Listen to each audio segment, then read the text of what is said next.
ಅಷ್ಟೊಂದು ಅದ್ಭುತವಾಗಿ ಮಾತನಾಡ್ತಕ್ಕಂಥ ಮೊಟ್ಟ ಮೊದಲ ನನ್ನ ಜೀವನದಲ್ಲಿ ಕೇಳಿರ್ತಕ್ಕಂಥ ಮೊದಲನೇ ವ್ಯಕ್ತಿ ನವೀನ್ ಕಿಲಾರಳ್ಳಿ ಸರ್ ಅವರು.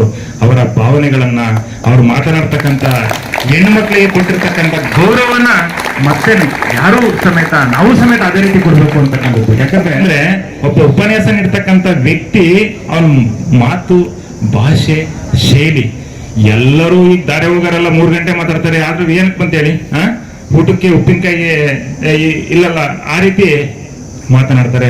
ಆದ್ರೆ ಒಬ್ಬ ವ್ಯಕ್ತಿ ರಾಜ್ಯಕ್ಕೆ ಹೆಸರುವಾಸಿಯಾಗಿರ್ತಕ್ಕಂಥವ್ರು ನವೀನ್ ಕಿಲಾರಳ್ಳಿ ಅವರು ಹೇಳಿದ್ರು, ಮಾತನಾಡುವುದೇ ಸಾಧನೆಯಾಗಬಾರದು, ಸಾಧನೆ ಮಾತನಾಡಬೇಕು ಅಂತೇಳಿ ಅವರ ಒಂದು ಸಾಧನೆನೇ ಇಲ್ಲಿ ಮಾತನಾಡ್ತಾರೆ. ಈಗ ಅಂತ ವ್ಯಕ್ತಿಗಳನ್ನ ಅಥವಾ ಏನು ಇರ್ತಕ್ಕಂಥ ಗೊತ್ತಿಲ್ಲದೆ ಇರ್ತಕ್ಕಂಥ ಅವರ ಪ್ರತಿಭೆಯನ್ನ ಹೊರಸೆಳಿಬೇಕು ಅಂತಕ್ಕಂಥ ಒಬ್ಬ ಉಪನ್ಯಾಸಕನ ಲಕ್ಷಣ.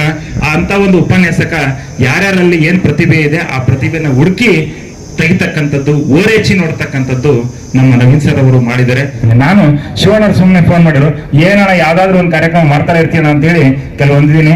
ದಯವಿಟ್ಟು ಶಿವಣ್ಣರು ಈ ಒಂದು ಪದವನ್ನ ಕ್ಷಮಿಸ್ಬೇಕು. ಯಾಕಂದ್ರೆ ಸಾಕಷ್ಟು ಜನ ಕಾರ್ಯಕ್ರಮ ಮಾಡ್ತಾರೆ. ನಾನು ಅವ್ರ ನವೀನ್ ಕಿಲಾರಳ್ಳಿ ಸರ್ನ ಸಾಕಷ್ಟು ನೋಡಿದ್ದೆ. ಹಾಗೆ ಅವ್ರಿಗೆ ಯಾರ್ಯಾರ ಸ್ನೇಹಿತರು ಇದಾರೋ, ಅವ್ರಿಗೆ ಫ್ರೆಂಡ್ ಇದಾರೋ, ಅವರೆಲ್ಲರೂ ನನಗೆ ಫ್ರೆಂಡ್.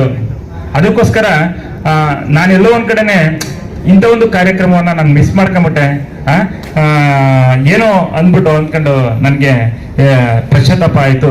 ಅದಕ್ಕೋಸ್ಕರ ನವೀನ್ ಕಿಲಾರಳ್ಳಿ ಸರ್ ಅವ್ರನ್ನ ಈ ಒಂದು ಕಾಲೇಜಿಗೆ ಕರೆಸಿ ಈ ಒಂದು ಕಾರ್ಯಕ್ರಮವನ್ನು ಆಯೋಜಿಸಿರ್ತಕ್ಕಂಥ ರವಿತೇಜರ್ ಅವರಿಗೆ, ನಮ್ಮ ಶಿವಕುಮಾರ್ ಸರ್ ಅವರಿಗೆ, ಹಾಗೆ ಎಲ್ಲ ಆಯೋಜಕರಿಗೆ ಹೃದಯಪೂರ್ವಕವಾಗಿರ್ತಕ್ಕಂಥ ಧನ್ಯವಾದಗಳನ್ನು ತಿಳಿಸಿದ್ದೇನೆ. ಜೈ ಹಿಂದ್, ಜೈ ಕರ್ನಾಟಕ.